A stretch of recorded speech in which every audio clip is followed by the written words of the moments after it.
And welcome to Tell Me Your Story, New Paradigms for a New World. I'm Richard Dugan, your host. Hey, thanks for being here. We got a great program for you here, and we hope that you will stay tuned throughout the entire program. If you're listening to the radio version, especially on Wednesday at 9 a.m., then you better go to the podcast where you'll hear the entire interview. We hope that you will do just that. It could run, I don't know, could be an hour, 55, an hour and a half, 3 hours. I don't know. It just depends on how long we decide to go. But what we're going to do is we're going to find out what it means to feel better.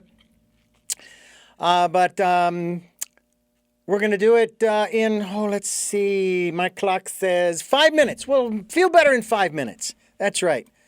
Unrealistic? I don't know. We'll find out. My guest is Amanda, and it is Hainline, and she is joining us all the way from, where are you, Amanda? I'm in Austin, Texas. Austin, Texas. All right. Well, very good. I look like I'm in Texas, but what are you going to do? Feel better in 5 minutes? Seriously? Now, I have heard it said that one way to feel better is, and this was the phrase that was used, just change the channel. Not necessarily because you're watching TV, listening to the radio, but because your mind is focused in a particular perspective on whatever, and that's causing you to feel the way that you feel. So change the emotional channel. Is that kind of along the lines of what we're talking about here today? A little bit. Okay. That's definitely a component of it. But what I found is it's usually a little bit deeper than that. And what I like to talk about is, things from an energetic perspective, from your energy system perspective, because that's my background. And that's where my knowledge base lies. And of course, I bring psychology into it and, shifting perspective. But it's definitely a lot of times has to do with all of the, the negative emotions, the negative energy that we carry around from our experiences throughout our lifetime. So sometimes it's easy to change the channel, and sometimes it's not so easy to change the channel right away. But I found that when you start with the energetic base of things versus just the psychological base of things and trying to kind of force your mind to do something that, it's stuck in a different place, sometimes the mind shifts a little bit easier. So that's really my focus in my book is really starting in a different place other than just dealing with your emotions. Your emotions is more kind of I say the red flag, but the indicator that something is amiss. If you're having depression or anxiety or, stress, that kind of stuff, it's if you keep going back to that emotion over and over again, you feel like you're on a hamster wheel with it. It really is one of those things that, starting in a different place from an energetic perspective can really be helpful in shifting that quickly. Well, I know that we're always looking, especially in America, we're always looking for the quick fix. And there is a part of that feel when you say, feel better in 5 minutes, the quick fix. Usually, though, it's you're popping a pill. And feel better in 5 minutes, as it is stated here, is an easy to follow guide with the vivid stories, which we will talk about, that you, the listener, you, the viewer who are watching on YouTube, can relate to. And it brings energetic principles that you just spoke about, Amanda, down to earth, that you can apply. You can apply them in your life right now and with confidence. And we encourage people to go to your website as well. And we, by the way, will be linked to the website, which is Amanda Hainline.com, and that last name is spelled Hainline, AmandaHainline.com. How did you come up with this? And any particular reason why it's 5 minutes? I mean, is it just kind of a reasonable amount of time, or is that just what the length of time it took? Well, these techniques were developed over the years, over the last 15 years, by me and my spirit guides and angels that I work with on a regular basis, because I am an intuitive healer. I'm an audiovoyant, clairvoyant, basically psychic as well as a healer. So, what I know about myself and society at large, as you highlighted, is, we're a little bit impatient. We want something now. We want something that helps rather quickly. But we also know that if we've done things quickly for any amount of time, a lot of times it's just a Band-Aid. And so with these techniques, the goal is that you feel better quickly, and you get to dig deeper at the same time with a little bit of extra intention set on the technique. So over time, you're actually getting to the deeper stuff without necessarily having to dig in and spend an hour, in meditation or working on yourself. You can do this in little bitty chunks. It's kind of like the Tabata workout of energy work. Tabata workouts are really quick, right? They're like 4 minutes long.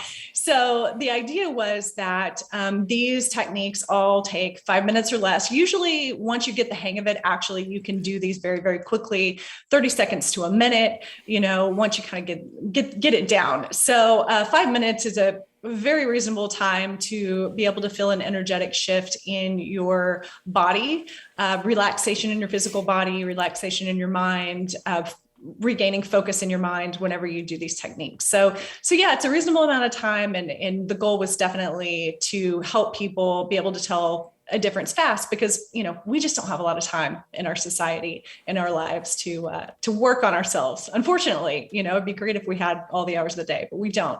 So that's the focus.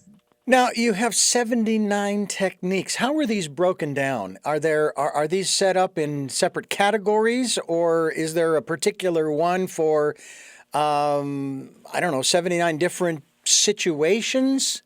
Tell us about how this was created. So the way it was created, when I set out to do this, I didn't have a set number in mind, but I knew that there were different categories of techniques that I wanted to highlight. And as you go through the book, the techniques kind of build on each other. You can flip to any page in the book and do the technique. It's simple enough to follow if you just, flip to page, 200, for instance. I don't know what's on page 200, but for instance, if you just want to flip to page 200 and say, okay, I'm going to do this technique, you can do it, no problem. But the book is built so that you kind of learn as you go. You're being able to tell a difference as you go. And it starts with very simple technique of just releasing the emotion, setting the intention, understanding you're separate from your emotions. That's a big one that people don't understand a lot of times. You aren't your emotions, because we go around and say, well, that's just who I am. I'm just an anxious person. I'm just depressed. And the I am, it really wraps up in our identity. And so teaching people to start separating that to begin with, that's kind of step one, saying you are separate from your emotions. You're just experiencing that, and it's supposed to move through you. You're not supposed to hold on to it and make it your identity. So that's kind of the first step. But they are broken down into kind of categories.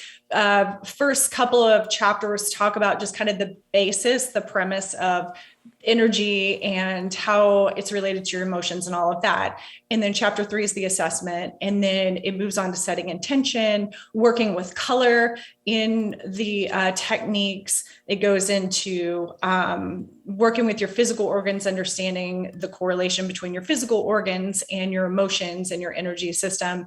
And then it goes into grounding and journaling and other things. And towards the end of the book, it really is, some protocols that, if you have repressed anger, for instance, there's a protocol for that. And it's the techniques that are found earlier in the book, because what I found was when I was passing this out to people, they loved the techniques, and they loved how many different ways there were to release energy in the book and, change your emotions and feel better quickly. But sometimes they were like, well, can you just give me a set of these that work for, XYZ? So that's what one of the chapters is just kind of a protocol that people can that are put together for someone that is having these particular issues.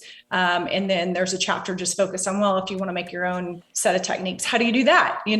How do you determine which ones could possibly help you the best? So it's broken down and definitely into different categories. I tried to make it to where you could flip to the end of a chapter and get the techniques all in one place if you want to, and then just the general technique or the general idea of the entire chapter is highlighted at the end of the chapter as well. So because people, like I said, you don't have a lot of time these days, and it's easy to have something that's really more of a reference manual rather than something you have to read cover to cover to get anything out of it. So that was the idea. Well, it's a very, very interesting work that you've done here. Again, Feeling Better in 5 Minutes. It's an empowering guide to gain control over your emotions. And of course, we're talking about the whole energetic aspect of who and what we are. And we hope that you will continue listening to Tell Me Your Story, New Paradigms for a New World. I'm Richard Dugan, your host, and we are here with Amanda Hainline. And that is the website that we are going to be linked to, amandahainline.com. And talking, of course, about the book, Feel Better in 5 Minutes. And one of the things that have certainly, I mean, you just addressed it actually in terms of what we tend to do in our lives these days is, again, it's like, I want patience and I want it now kind of thing. And again, as we mentioned, there are 79 techniques in this book. So again, very easy to follow. And as you said, you can open the book up pretty much to any one of them and just begin to experience that emotional freedom as well as an abundant life. It can be yours, and it takes 5 minutes. That's interesting because when we talk about the decade of perfect vision, Amanda, we talk about people taking time to go within, to spend time with that still small voice, that intuition, if you will, in that quiet, peaceful, calm space. And one of our guests said, even if you just took 60 seconds, so even 5 minutes is, now, if it were 60 seconds or 5 minutes on the radio or in a podcast or videocast, that goes on forever. But 5 minutes goes by really fast. It does go by really fast. And like I said, when you're starting out with the techniques and you're just like when you're learning anything new, it's going to take a little bit more time. So 5 minutes was just kind of an easy benchmark. But, I do say in the book, once you get this down, a lot of these you can do in, I myself can do them in 15 to 20 seconds, but I've been doing them a while. But learning how to feel through it, trust your intuition. That's a big thing that I talk about in the book, and going within. Huge. That's a huge piece of doing this internal work, because the more you do a deep dive, which you can do with these techniques as well, the more you learn about yourself and the more accepting you get of the things you've been through, and kind of understand that, your actions and your choices and all those things are coming from, really your past, and you're making decisions from a different perspective than you might have if you hadn't had those traumas and things happen in your life. So what this does is start to really unravel that and get your mind in a new place so you can see new possibilities. But you can do these exercises, these techniques pretty quickly once you learn. So it's pretty awesome to see people go through them and start to feel empowered and not debilitated by things they've been through. And that's another purpose of the book. Well, now, you mentioned earlier that you are, you said clairvoyant and so forth. Of course, the broader perspective would be, I guess, an intuitive or medium or psychic, if you will. When did that happen? When did you come to that realization?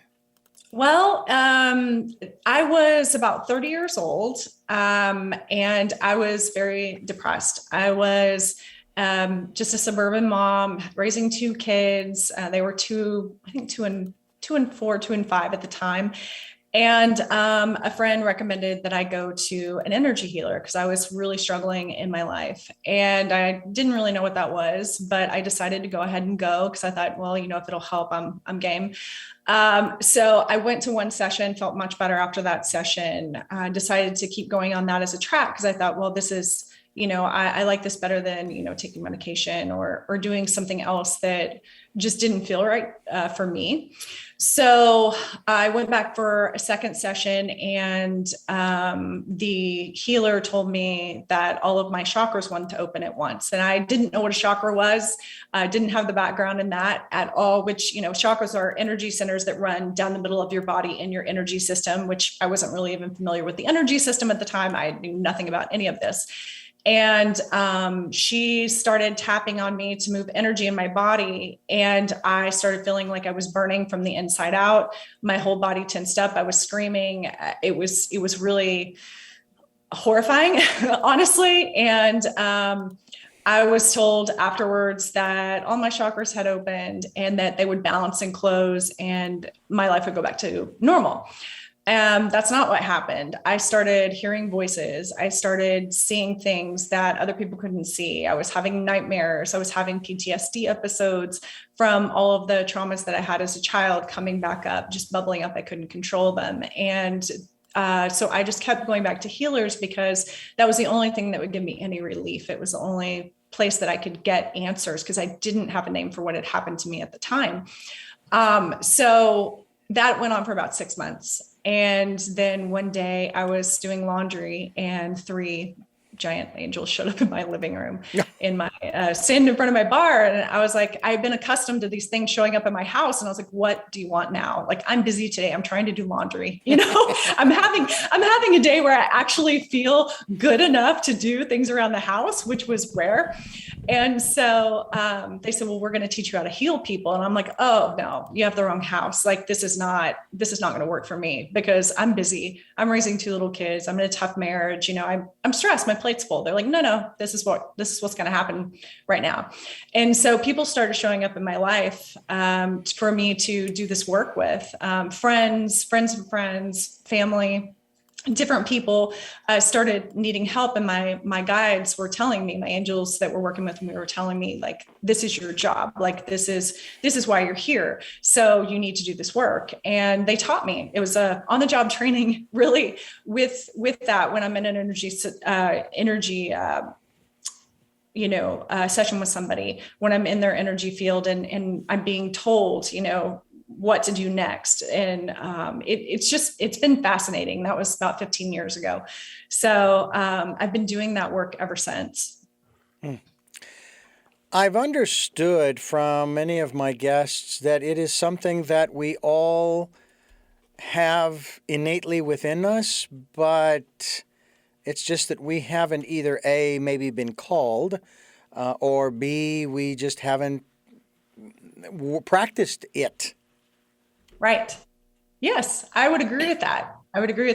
Some of us are meant to come here and, have this kind of experience that I had or something in between, and they're seeking that enlightenment. They're seeking that spiritual guidance and they're meditating and doing all of those things because they feel like that's part of their path, which is fantastic. And we just we get to different places to varying degrees. It's just like if you lined up 100 people and they started playing baseball, there's probably 1 or 2 that are phenomenal at what they're doing, right? It's not that everybody can't hit the ball, but it's just one of those things that, we open up to varying degrees over our lifetime. And it definitely can be learned, if it's something that you're called to pursue. And I tell people, if you're called to pursue something like that, then pursue it, see where it goes. You never know. Yeah. We're talking with Amanda Hainline, and we're talking, of course, about the work that she does, as well as the book that she has out right now called Feel Better in 5 Minutes. And one of the things I wanted to ask you about as we continue here is in terms of, I sort of brought up the whole emotional thing, but it's more than that. And again, I know as well as anybody else that you cannot compartmentalize the human experience. It's not all physical, it's not all mental, it's not all emotional, it's not all spiritual. It's a mixture, and it's constantly changing. And I'd like to look at that a little bit more in that conglomeration as we continue here on Tell Me Your Story, New Paradigms for a New World, where we're giving you choices and knowledge of those choices to help make your dreams come true. We're here today with Amanda Hainline, and we're talking about, of course, her book, which is entitled Feel Better in 5 Minutes. And obviously that first word, feel. Feel has to do with emotions. Oh, well, at least it could, or it could have to do with, one of the senses, touching and so forth. But we're not just a feeling. And yeah, you hear the phrase, I'm a spiritual being having a physical experience or a human experience or whatever. And we also have an intellect. And I'm wondering how all of that, in the process of any one of those 79 techniques, is sort of put in balance. Maybe that's the best way to put it, is trying to keep it all more balanced so that one is not necessarily running my life all the frickin' time. Exactly. No, I couldn't agree more with you on that, because I do think a lot of people get down one track and say, well, it's all this, it's all spiritual, or it's all emotional. You have to address the psychology, or, oh, you need to go to the doctor, you need to work out, you need to eat right, kind of thing. And what I talk about in the book, the analogy I use is that the body, mind, spirit, I kind of roll my eyes when I hear that, because I'm like, I think it's overused. People don't really understand what that means on kind of an energetic level compared to the emotional and physical. So I use the analogy of a sandwich in my book, and I say, there's 3 layers to the sandwich: body, mind, spirit. And the bottom one is spirit and your energy system. It's really the core of everything. The emotions are, the middle of the sandwich. It's kind of like when you have a sandwich, you say, you don't say, oh, I had, and you talk about the bread. I mean, unless you eat gluten-free bread like me, and then you get really excited when it's good. But, I mean, you talk about the middle of the sandwich. What's on it? Oh, you've got, salami and pastrami and lettuce and, arugula, whatever you have, mm-hmm. right? That's what you talk about. And then the top one is, what you see when you just look at the sandwich. That's your physical body, right? So, the middle of the sandwich is really where people focus. And that's really where the emotions show up. People don't walk around and say, oh, my aura has a hole in it. I'm so sad. It's like, no, the energetic disruptions happen first, and then it trickles down to the emotional, and then it trickles down to the physical. And so it's kind of related in this cascading pattern.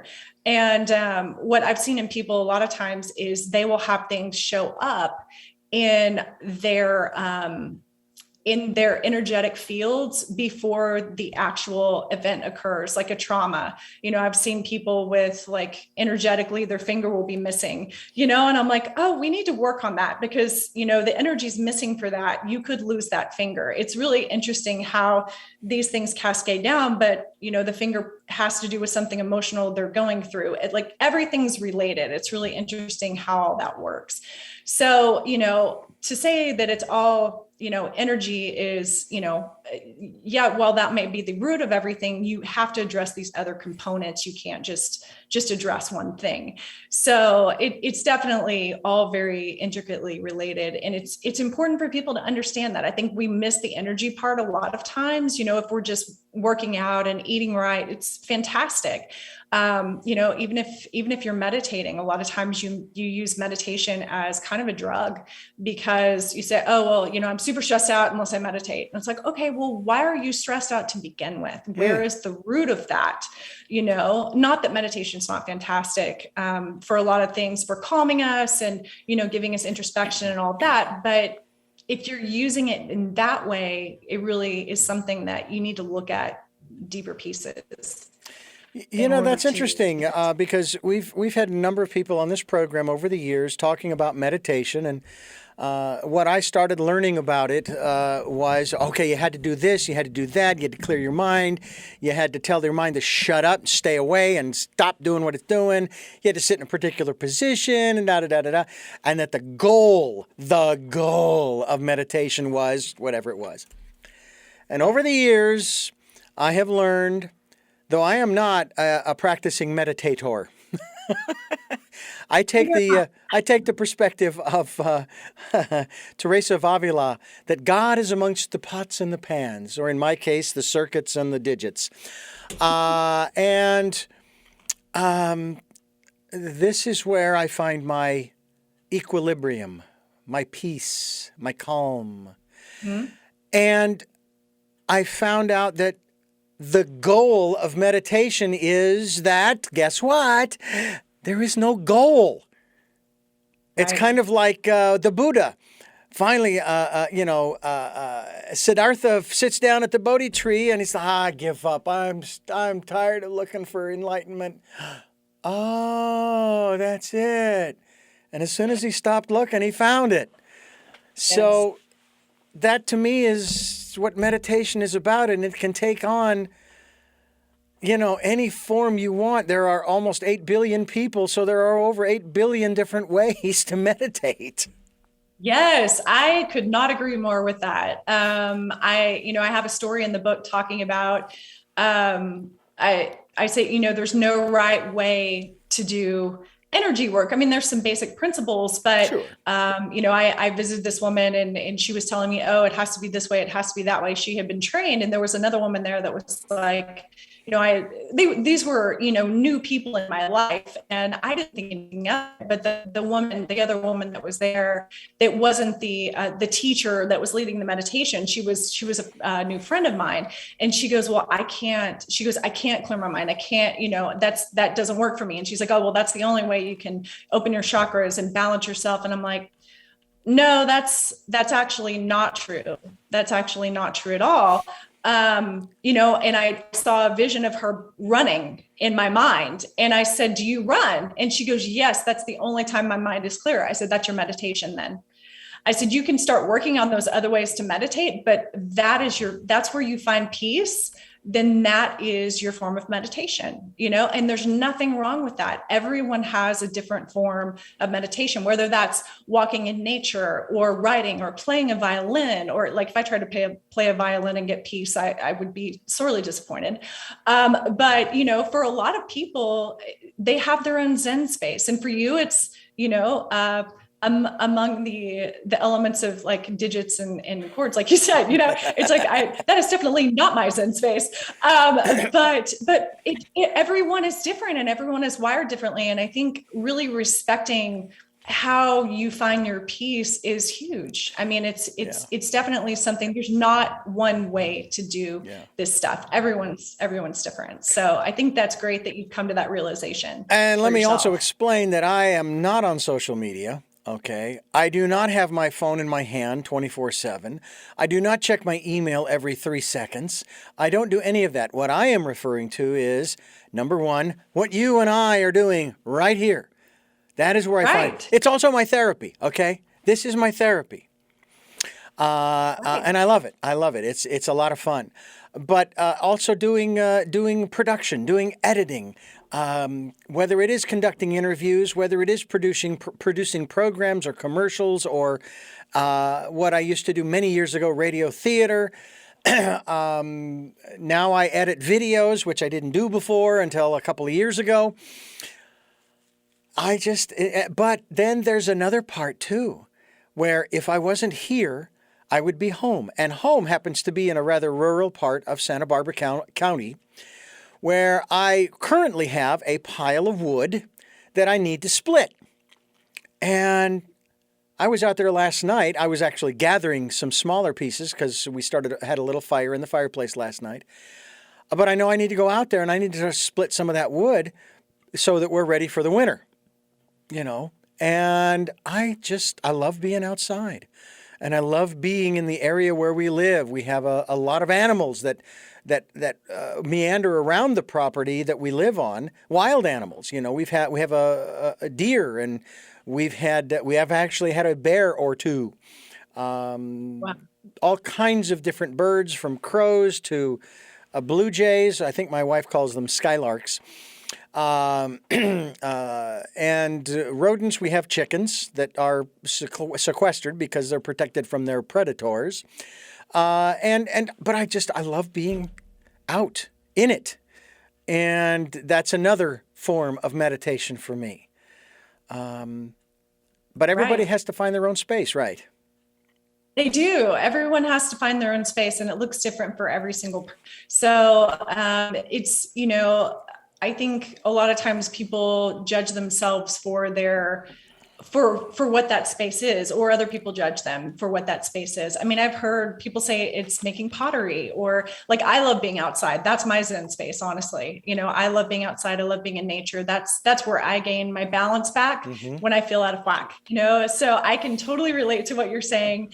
And it's something different for everybody. So I think that's important for people to understand, and it's, whatever that is for you, it is for you, and sometimes over your lifetime that changes, and that's okay too, as you grow and change. Yeah. So. Well, I was born and raised in Phoenix, Arizona, a rather non-rural area, very much in the middle of the city. And, and it was nice.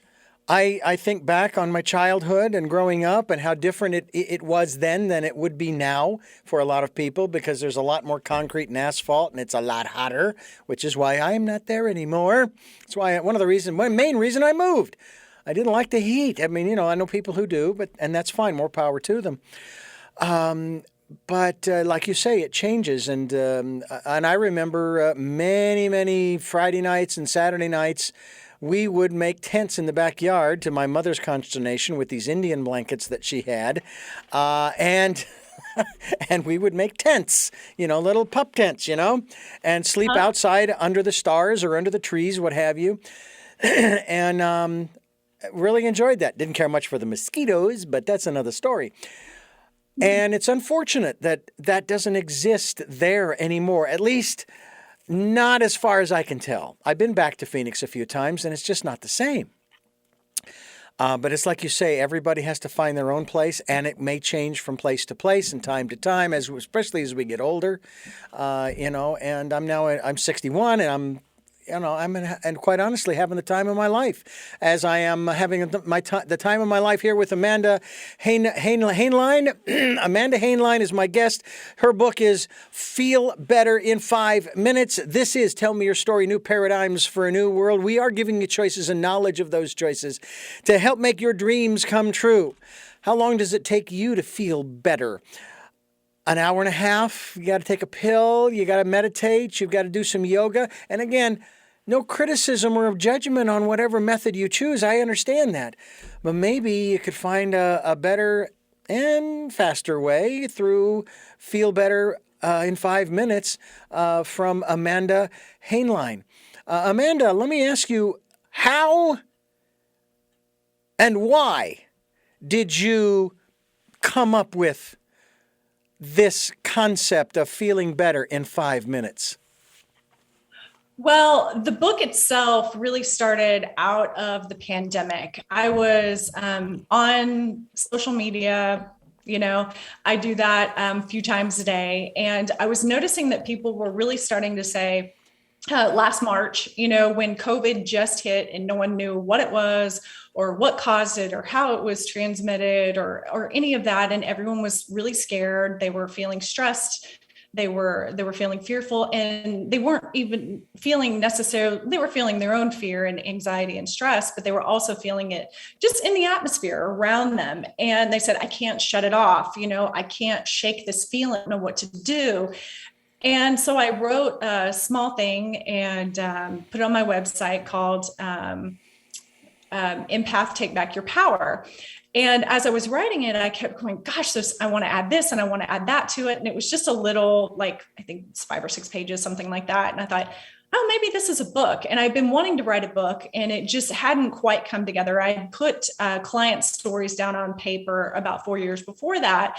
But I just didn't have the other pieces to go. And then I started thinking about all of the techniques that I've used over the years for myself, for my family, for clients. And I started writing them down and then categorize them and really put the stories to them so that people could have a way to relate, because that's the biggest thing. That's the most powerful thing, is stories. And people need to be able to see themselves in these techniques, see that, you know, the results are something that you can get to fairly quickly.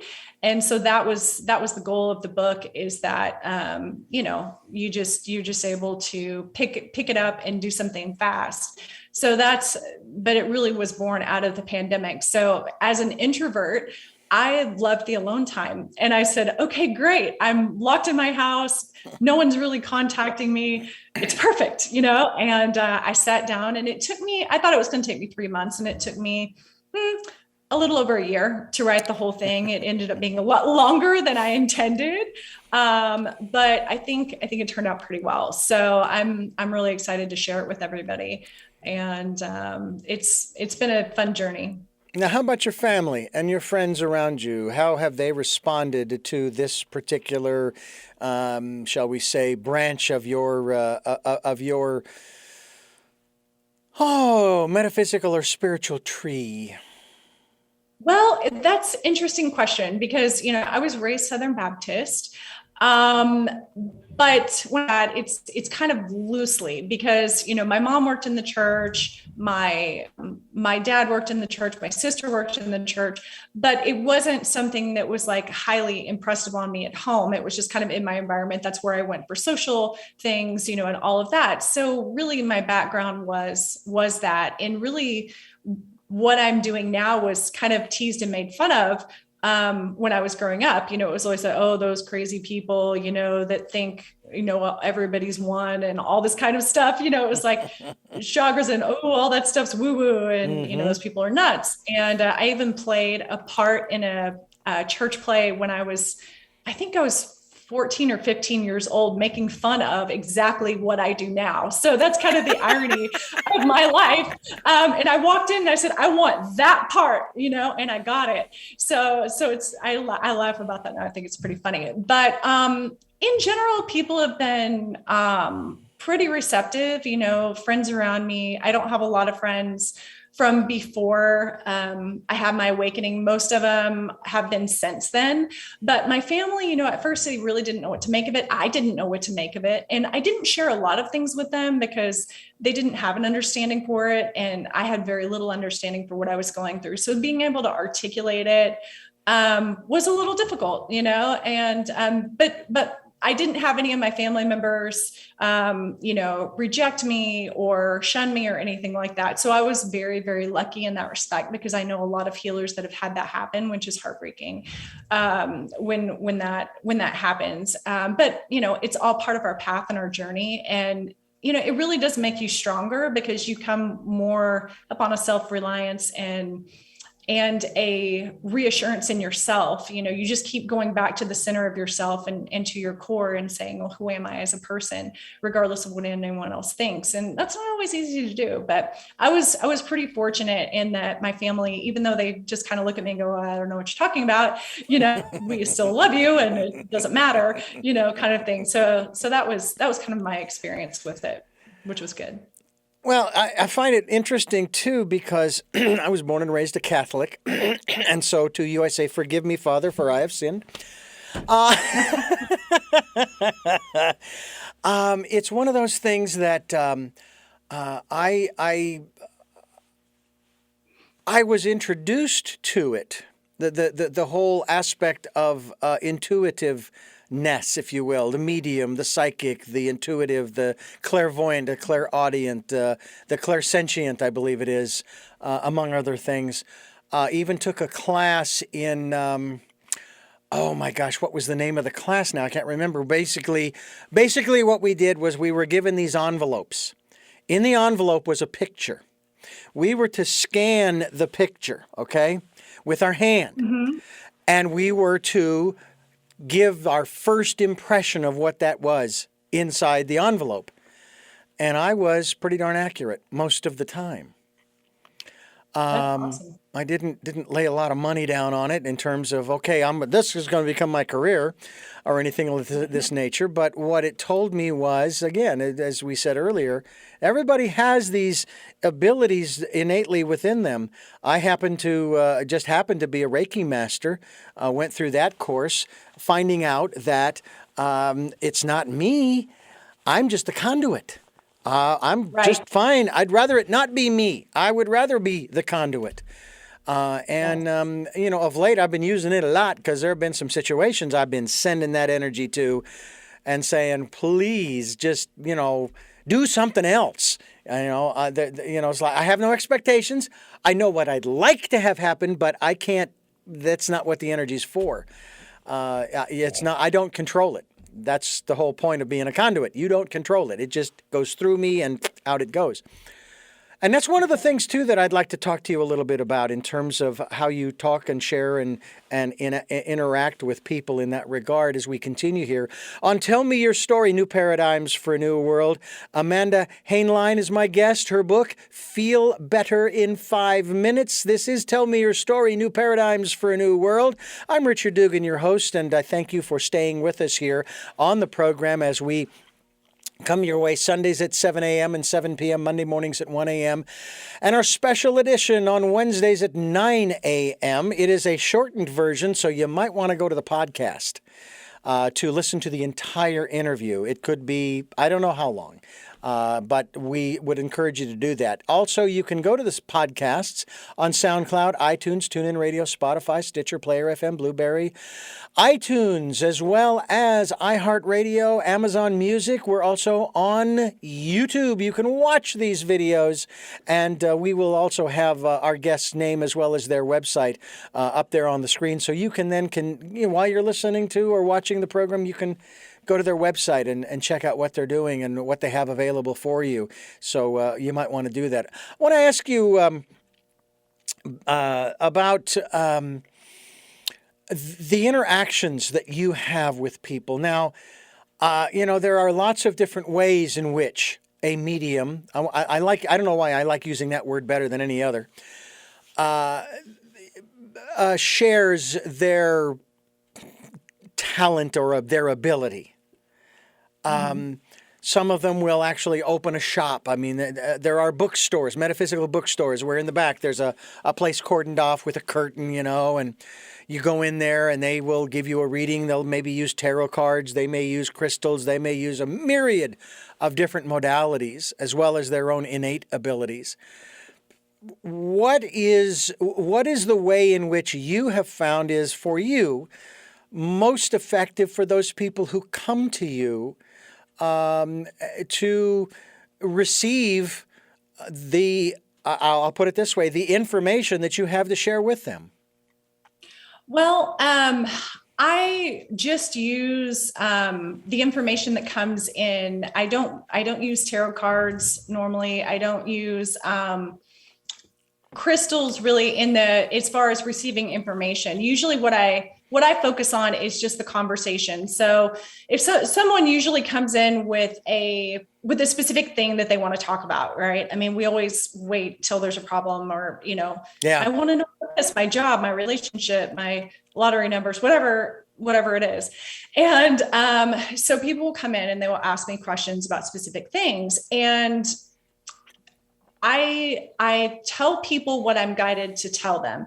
So that is to say that sometimes I will receive information that is just for me to know and not for me to share with the person. And that's always delineated whenever I'm disseminating the information. So when I get information, the way it comes in is it'll come in through kind of just clear knowing. It'll come in through guides. It'll come in through, sometimes I'll see or talk to a person that's crossed over that this person knew, or it will come through visions that I see in front of me, the clairvoyant or clairaudient. It's kind of like, I tell people, it's kind of like I have a funnel on top of my head, it's that crown chakra, and everything just kind of comes through there. And I've learned how to interpret the information as far as what that information means.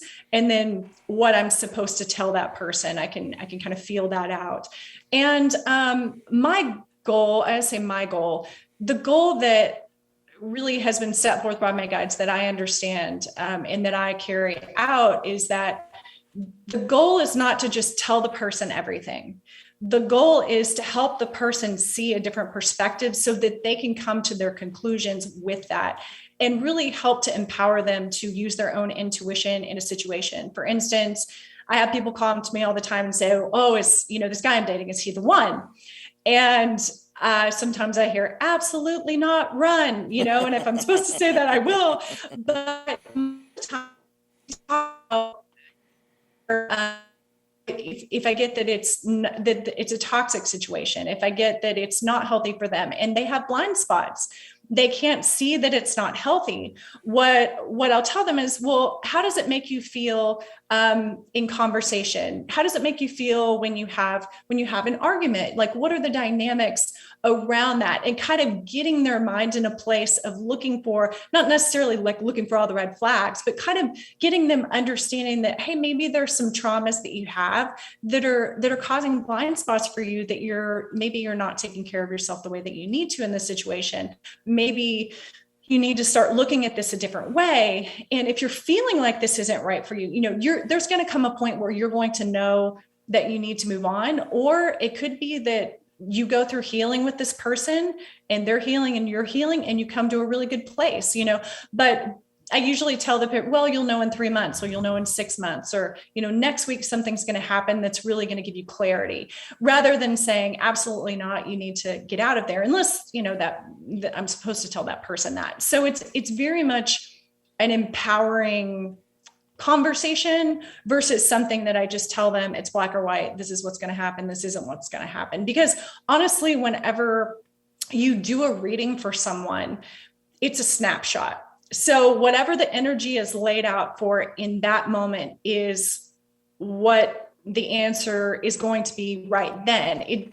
Sometimes the information you give that person is meant to actually lead them in a different direction. It's not necessarily the absolute truth at that moment. And I think that's what a lot of people don't understand with readings. They say, well, you told me this was going to happen on this day and it didn't happen. It's like, well, the energy shifted, something changed. And so therefore the answer changed, the outcome changed. And that doesn't mean that the person getting the information that was giving it to you was incorrect necessarily. It's just not always meant to manifest the way that we think it's going to manifest. I mean, that happens for me all the time. People say, oh, you're psychic, you must have all the answers in your life must be so easy. And I'm like, well, no, because the information I get is meant to lead me in different directions as well. So it's important for people to understand when they get readings that that's the case. When I'm doing energy work, it's like you said, you're a conduit. I'm very aware that I'm not the one doing the work. When I tell people, I'm an intuitive healer, I really don't like that term, although people know what it means when I say that. What I say is, honestly, that's a misnomer, because I'm not the one doing the healing. You're the one doing the healing. If I'm working with you, you're the one you're healing yourself. Yeah. It's not me doing it. I'm bringing the energy through to your energy system so that the healing can take place, and I can help you interpret it and understand it and all of that. But really it's up to your energy system and your body to do the healing. So I just try to help people understand that that's the case. And in that way, they're not looking to me for all of the answers, because honestly, I don't have the time to answer every single question that they have, but getting them to trust their own intuition, because like you said, everybody has it. Everybody has this ability to heal, to interpret things for themselves, but we have these blind spots because we've had trauma in our lives. So that's what I try to do, is really empower people to be their own guides as much as they possibly can.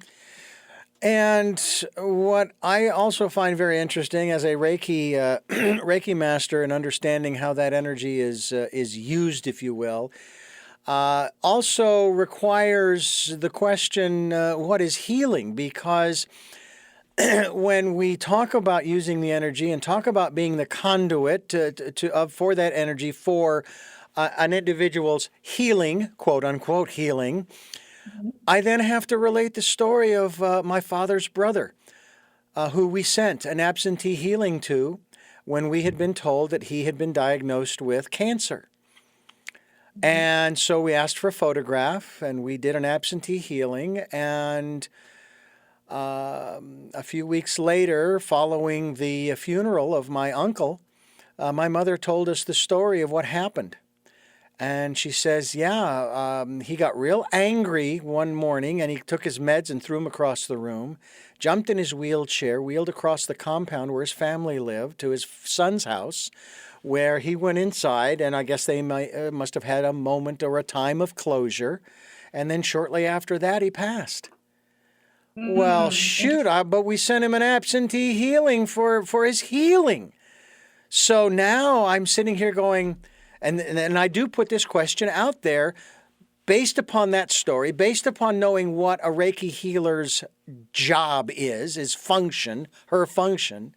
And I ask you that same question. Based upon that, what's healing? Well, healing, I think, it's different things, right? I mean, when we as humans think of healing, we think of, your thought process was, if we send healing, this certain thing will occur. Oh, no, right? Now bear in mind, I had no expectations. Right. Yeah, no, and that's fair. But I know for myself, like I have had times where I'm like, oh, we'll do healing and then this will happen, when I was first starting out, not completely understanding this.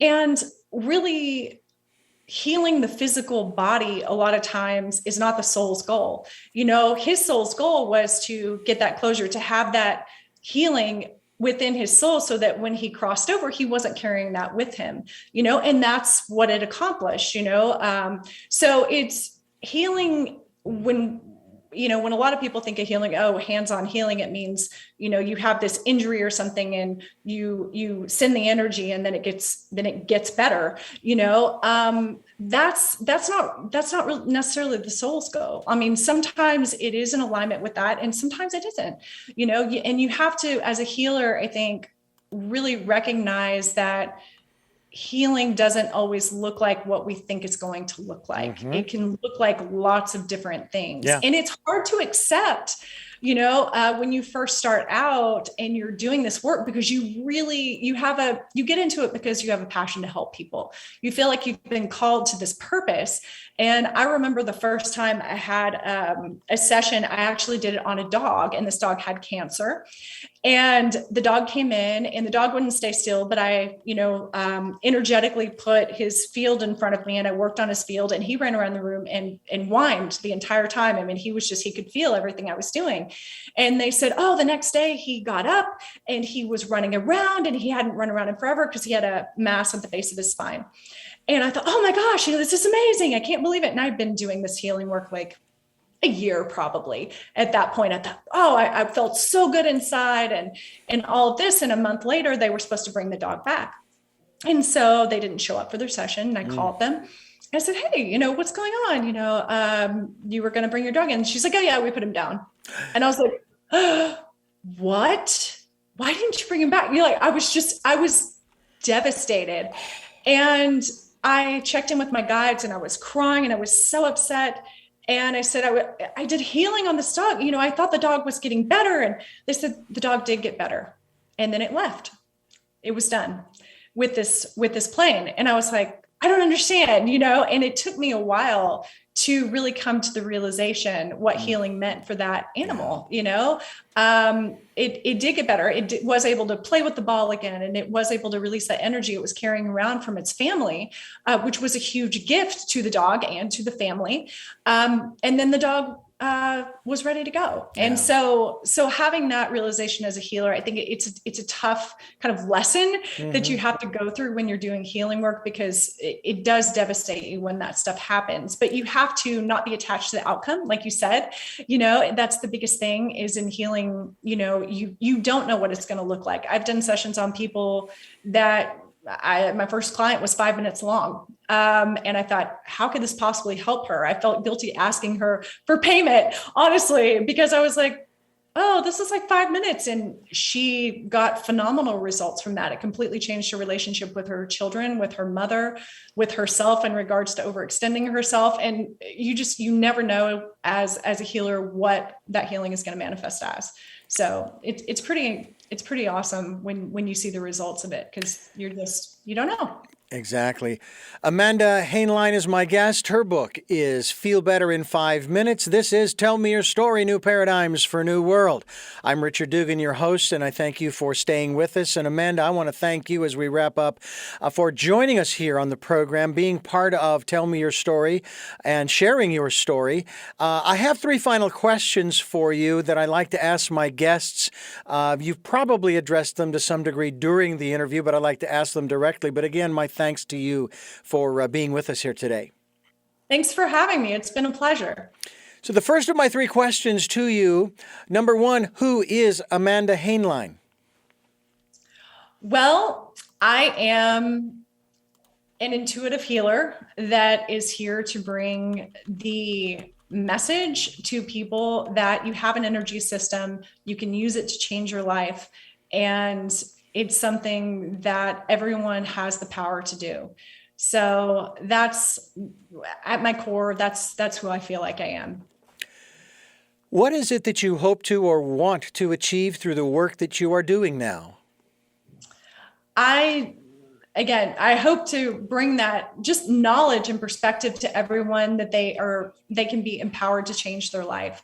They don't have to sit in where they're at. If they're not happy, they can really change their lives through energy work and through empowering themselves and others around them to make a shift and move into who they were meant to be.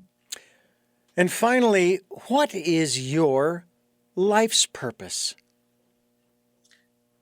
My life's purpose is to empower others around me, to bring light wherever there's darkness, and help people understand that what resides within them is the ultimate really power of the universe to change the world the way they were meant to change the world. Help people see a new perspective on their life and the lives around them so that they can live their purpose.